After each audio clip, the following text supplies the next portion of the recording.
Bonjour à toutes et à tous, Sarcelles en parle, toujours des vidéos pour parler de Sarcelles, des Sarcellois, des choses des fois plus globales comme aujourd'hui. Je vous invite aussi à aller sur la page que je viens de créer, Sarcelles on en parle, où il y a toutes les vidéos que j'ai pu faire depuis le début. Et aujourd'hui, on va parler d'un sujet qui n'est pas forcément propre à Sarcelles, mais on est concerné quand même directement. Pourquoi? Parce qu'on va parler des services publics. L'État en général qui se désengage de nos villes, de nos quartiers. Et j'ai un exemple qui me vient tout de suite, c'est la Poste dans le quartier des Sablons où cette Poste presque n'a jamais ouvert. Enfin en tout cas moi, j'ai jamais vu ouvert. On va en parler avec Ophélie. Alors, est-ce que tu peux te présenter? Oui, bonjour à tous, bonjour Hervé. Donc moi je suis Ophélie Sauger, je suis professeure au lycée dans le Val d'Oise et je suis aussi responsable d'un syndicat enseignant, FO Lycée Collège. Voilà, donc là je parle en mon nom aujourd'hui, je précise bien que je ne parle pas au nom du syndicat. Je suis aussi membre du Parlement de l'Union populaire donc, qui est organisé autour de la candidature de Jean-Luc Mélenchon pour les élections présidentielles. Voilà, et je suis aussi militante politique au Parti ouvrier indépendant, le POI. Voilà. Alors, est-ce que tu peux nous dire ce que c'est le Parlement? Le Parlement de l'Union populaire, c'est pas vraiment un parlement comme on pourrait l'entendre pour l'État français aujourd'hui. C'est dans le cadre de cette campagne et aussi pour après, c'est donc l'Union populaire qui a été créée autour de la France insoumise, mais aussi en regroupant d'autres militants, de regrouper tous ces militants. On est à peu près 200. Et notre point commun, c'est pas d'où on vient, parce qu'on vient d'endroits très différents, mais c'est la rupture avec la politique de Macron et avec Macron. C'est ça le point commun. Et tous ces militants, c'est des gens qui ont bataillé à différents niveaux contre cette politique. Donc il y a 50% des gens de la France insoumise, 50% d'autres partis, il y a des membres d'associations, il y a des syndicalistes de différents syndicats, il y a des artistes, des écrivains, des acteurs. Alors, comme tu es dans l'Union populaire, concrètement, si Mélenchon est au pouvoir, qu'est-ce qui va changer pour les Français et pour les Sarcellois? Alors déjà, pour que Mélenchon gagne les élections, il y a un boulot avant. Et ce que je voulais dire à tout le monde, moi, j'ai pas toujours voté aux élections présidentielles. Parfois, je me suis abstenue parce qu'il n'y avait aucun candidat qui me représentait. Là, nous, on a d'ailleurs au POI fait une lettre aux abstentionnistes. Je peux comprendre qu'à un moment, les gens ils se disent tous pourris, les politiques, ils vont rien faire, il va être au pouvoir, il va rien faire. Je peux tout à fait comprendre cette crainte-là.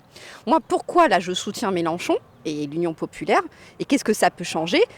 Par exemple, ce qu'on a dit sur les services publics, dans son programme Mélenchon, il dit abrogation de la réforme de l'assurance chômage qui empêche des gens d'avoir leurs allocs. Il dit abrogation, réforme du lycée au collège et de l'école Blanquer. Il dit retrait du pass sanitaire et du pass vaccinal, ce qui est quand même une atteinte à nos libertés, nous empêche de vivre et d'être soignés correctement. Bon, et donc c'est la rupture avec ce qui est en train de se dire. Et je vois pas d'autres candidats qui le disent aussi clairement. Les autres, ils accompagnent d'une certaine manière ce qu'a fait Macron en disant on peut pas faire autrement et tout. Si, on peut faire autrement. C'est pas vrai que c'est une fatalité de détruire le service public. C'est pas une fatalité le pass vaccinal, c'est pas une fatalité d'enlever les lits dans les hôpitaux. Je pense au SMIC qui est mis à 1 400 € net, par exemple. Bon, alors, est-ce que tu peux le redire? Alors, le SMIC, donc Mélenchon, dans son programme, propose une augmentation du SMIC pour qu'il soit à 1 400 € net. Il propose aussi des allocations pour les jeunes, très chiffrées. Donc, déjà, il faut qu'il soit élu, mais c'est surtout qu'à un moment, il faut une rupture nette, là. On ne peut pas continuer dans cette politique. À Sarcelles, les services publics, ils se dégradent, voire ils disparaissent carrément. Qu'est-ce que c'est pour toi, le service public? Est-ce que c'est important? Quelle est, toi, ta vision du service public? Là, pour le coup, c'est à Sarcelles comme partout.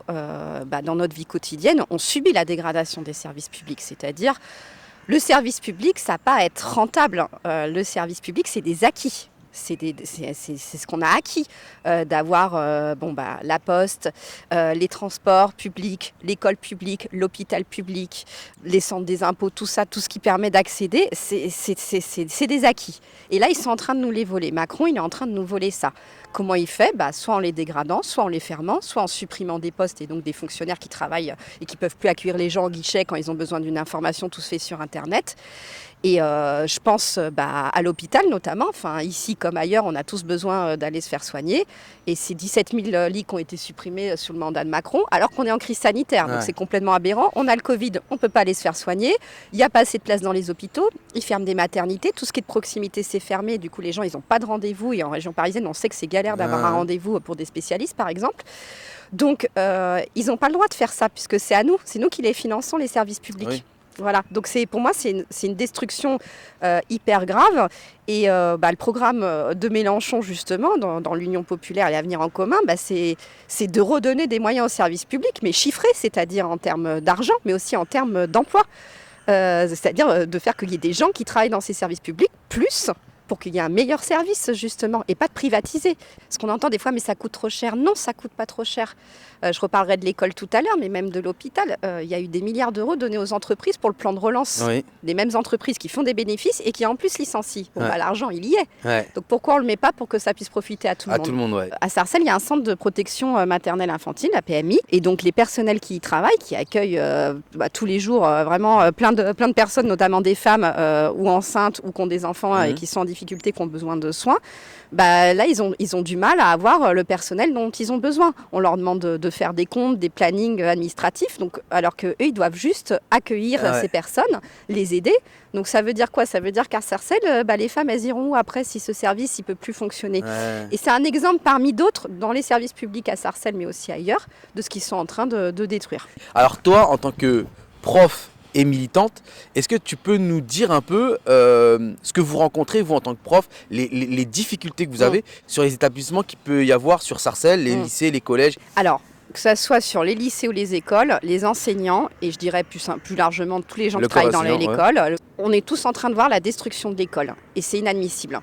C'est quoi la destruction de l'école? C'est empêcher les enfants d'aller en cours sous prétexte qu'il y a un protocole sanitaire ou de fermer une classe. Ouais. C'est mettre 35 élèves par classe dans les lycées de Sarcelles ou les collèges de Sarcelles à 30. Comment on peut bien travailler avec des élèves, qu'ils soient en difficulté ou pas d'ailleurs, dans des classes blindées? Pourquoi on ne recrute pas plus de professeurs et des professeurs statutaires? Pourquoi on ne recrute pas plus d'assistants d'éducation? Pourquoi on ne recrute pas plus de CPE? Les CPE, ils suivent les élèves individuellement, vraiment sur toutes les situations. Ouais. Il y a eu le protocole, il y a des crises sanitaires, pourquoi on ne met pas des infirmières dans tous les établissements? Voilà. Pourquoi le centre d'information et d'orientation de Sarcelles, il n'a pas assez d'argent, il n'y a pas assez de personnel et il permet à tous les élèves de bien se documenter sur l'orientation. Donc nous, on assiste à ça et c'est inadmissible. Je ne parle même pas des réformes du lycée, du collège pédagogique, il n'y a plus de bac. Moi, je suis prof de langue, je ne fais plus passer le bac à mes élèves de langue, il n'y a plus d'épreuves. Donc, le bac, les épreuves de bac, c'est ce qui donne le niveau pour passer aux études supérieures. Bon. Donc tout ça, c'est pour ça que les profs sont en colère, c'est pour ça qu'on était massivement en grève le 13 janvier, mais pas seulement les profs, il y avait les parents, les élèves, les inspecteurs, les chefs d'établissement, parce qu'on en a ras-le-bol de la politique de Blanquer, et c'est Blanquer qui l'a mis en place. Est-ce que là aussi on est dans la casse du service public? Oui. Et je prendrai l'exemple des établissements que je connais un peu mieux. Moi, je suis prof au lycée, donc c'est Rousseau-Sarcelles et La Tourelle à Sarcelles.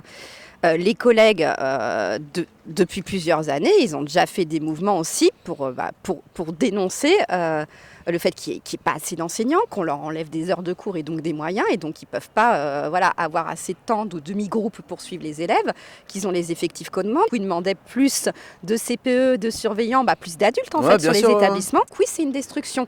Parce qu'à partir du moment où on enlève des moyens à l'école publique, il va falloir aller ailleurs pour trouver une bonne école, donc il va falloir aller dans le privé, il va falloir payer. Non, l'école, là aussi c'est un acquis, elle doit être gratuite et offrir le même enseignement de qualité pour tous, quel que soit le territoire, à Sarcelles comme ailleurs. Donc en fait, c'est qu'ils essayent de faire des économies sur l'enseignement de nos enfants? Voilà, et là aussi il y a de l'argent puisque Blanquer, il a rendu l'année dernière, les 2 années dernières, l'équivalent de 200 millions d'euros.